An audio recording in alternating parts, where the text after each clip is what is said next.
Ongezellig is kind of a strange animation. It's a 6-part episode series of shorts, but if put together, it can make up one big episode. But despite the fact on how strange it is probably a very needed animation to exist. Now, unfortunately, it kind of faded out of the public eye, but has been brought back into the spotlight again because of the more recent indie animation boom, and this is one I heavily encourage you to watch. Through dark humor and being somewhat cursed, it still manages to send a message and has, to my knowledge as of now, the best depiction of crippling anxiety in any form of media. Now, remember how I said at the beginning that this animation is sort of strange? Well, most of you guys that watch my channel are either from the United States or from another English-speaking country, and ongezellig is a funny-looking word. Why is that? Well, because it's the Dutch word for unsociable. Yep, the animation studio behind the Studio Massa is actually from the Netherlands, so that means this entire animation is spoken in Dutch. So you have two options. 1, thug it out and watch it with English subtitles. 2, search your life away looking for a dubbed version. Now for the hidden third option, watch this video because you're clearly on the go and you need to watch something on the toilet, and I would greatly appreciate it. Anyways, with that all out of the way, time to explain Ongezellig in the dumbest way possible. The series starts out with our main character, Maya, sitting in the dark, watching Dear God. We get introduced to one of Maya's adopted sisters as she turns on the light. This is Coco. Maya quickly closes all the tabs of porn she has open and starts shitting the bed. Maya asks Coco if she noticed anything about her door, and we see that there was a whole barricade set up to prevent Coco from getting in, but she doesn't give a shit, so she got in anyways. Coco asks Maya what she's doing, and Maya tries to bullshit herself out of this conversation, so she just says she's admiring the Windows XP wallpaper. Also, why is she using Brave? I don't think I've ever met anyone using that browser. Coco starts to talk about how she loves art too and asks Maya who her favorite artist is, and her response is that silly little dictator from Germany. Coco brushes it over and tells Maya that there's a history presentation due tomorrow, and she was wondering if she can use her computer because she somehow broke hers and threw it through the roof. Coco suggests that maybe they can work on the project together, and Maya dashes out of the room and gets tangled in her own barricade. Maya then looks up at a picture of her growing up and reminds herself that this is just a phase that she'll grow out of. She then sees an old picture that she drew in, like, I don't know, kindergarten? Or she's just happy to be on an island by herself. She's then attacked by a ship on that private island and brought onto it, but this is just another one of her adopted sisters being a deranged psychopath. This is Mai, born with the sad disability of being ginger and racist. She then goes back into character and tells Maya that they're going to use her for some more useful activities. So Maya decides to have the genius response of asking Mai if she is, and I quote, going to colonize her Virgin Islands.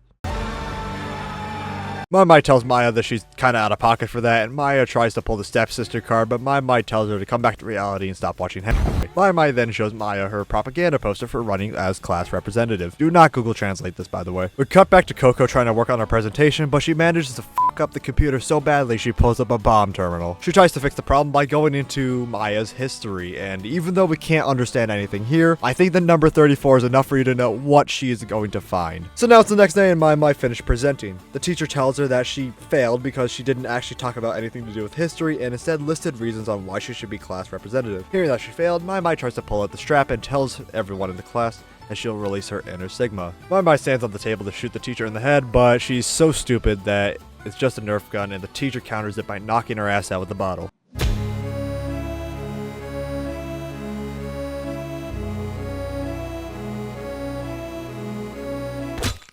So Mai crawls her ass back to her desk, and the teacher calls for Maya to present. Maya starts to bullshit her way out of this again, and the teacher gives her the most dead-eyed stare and skips over her. She tells Coco to go up and present, so she goes in front of the class, and I think we all know where this is going. She says that this project is about how octopus fall in love in ancient Japan, which alerts Maya and makes the teacher look at her in just disappointment. To add insult to injury, Coco decides to show how they make love and shows the head to the entire class. So this gets them all sent to the office. The teacher asks where they're all from, and Coco tells her that she is from South Africa, Maya is from Brabant, and Mai is from Japan. But Mai doesn't like the fact that she's from Japan, and she says she's from some other place. The teacher looks at her file, and it shows that she really is from her favorite bomb site, Nagasaki. She keeps denying anything to do with Japan until the teacher plays some anime on her phone, which reawakens her inner weeaboo. Maybe we should have dropped a third bomb. The teacher tells them since they are pretty stupid, she will give them another chance at the presentation, but they have to write about the countries that they are originally from. She says it's due Friday, but Mai starts making excuses which fucks everyone else over because it makes the due date sooner instead of later. She fucks up so badly that the teacher says it's just due today at 5 p.m. Maya is about to have a total breakdown, but we see her sitting with two other people. This is what we call a false reality, or more formally known as schizophrenia, as Maya actually has no friends and she's actually sitting in the bathroom stall all alone. We cut to Coco and Mai in the library gathering information, and Maya sitting on by a computer, not even starting. Coco comes up behind her and wants to ask her something. Maya then has an internal monologue moment where she starts questioning what Coco is going to ask her. And the last question is why her bed creaks at night. So Maya blurts out that she has Parkinson's. Coco really wanted to ask her if she wanted to sit by them so they can all work together. Maya tells her that she doesn't have Parkinson's, and Mai comes over and pretends to be a doctor and tells her that she's just autistic. Maya corrects her by saying that she just has ADD, which Mai calls autism denial disorder. Coco tells Maya they can help get her work done and not be distracted. Coco and Mai sit back at their table, and Maya starts questioning why would they actually want her to sit over with them, thinking Coco has an ulterior motive. So Maya comes to the conclusion that they think that she can't do it alone and accepts the challenge and locks the f*** in.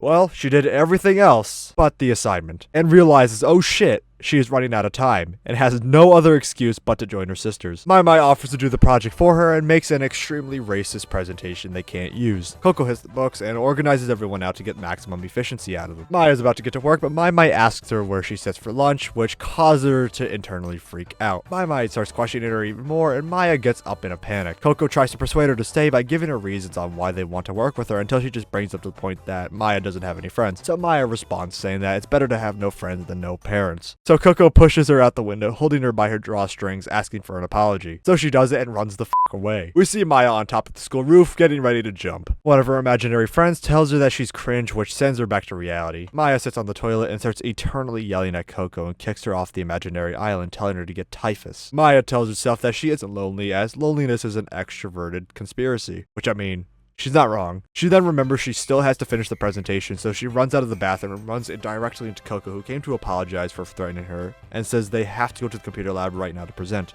Maya reminds Coco that she still doesn't have a presentation, and Coco tells her that Mai wrote hers, but heavily edited it to make it not racist. Maya presents the project, and the teacher tells her that it sounds a lot like something Mai would write, but since it wasn't racist, she gets the pass. Everyone goes home, and Maya goes back to watching her Jesus Christ. If you don't want to get caught watching this shit, at least use incognito or VPN. It's not that hard. Coco comes into Maya's room and asks her if she wants to join her and Mai in a board game. Maya almost accepts the offer, but quickly declines it out of panic. So Coco leaves, and Maya climbs on her bed with the feeling of wanting to be a part of the group, but also feeling isolated, and the pilot ends. Overall, I really feel like this was a well put together miniseries, or pilot, if you want to call it that. Like I said in the beginning of this video, this perfectly depicts what anxiety looks like in someone, and the reason I say that is because unlike most shows that make anxiety just the joke or the overbearing subject, Ongezellig does a good mixture of comedy and actually putting it through the eyes of Maya on how she's feeling. And if you are or were someone that has struggled with anxiety before, you can easily put yourself in Maya's shoes and you can easily relate to the thought process that she has. And if we go down the list of symptoms of anxiety from the most trusted doctor here being Google, Maya shows all of these symptoms at least once in the pilot. The last scene as well perfectly displays how someone feels when they want to be included in the group, but can't push themselves mentally to go do it. Now, a lot of people seem to really like this series, but sadly it was discontinued due to Studio Massive lacking the funds to continue it, and it being failed to get picked up by any animation companies in the Netherlands. Thank God for the wiki, because I wouldn't have known half of this stuff. Anyways, if you did enjoy the video, please do consider leaving a like and subscribing, and I'll see you in the next one.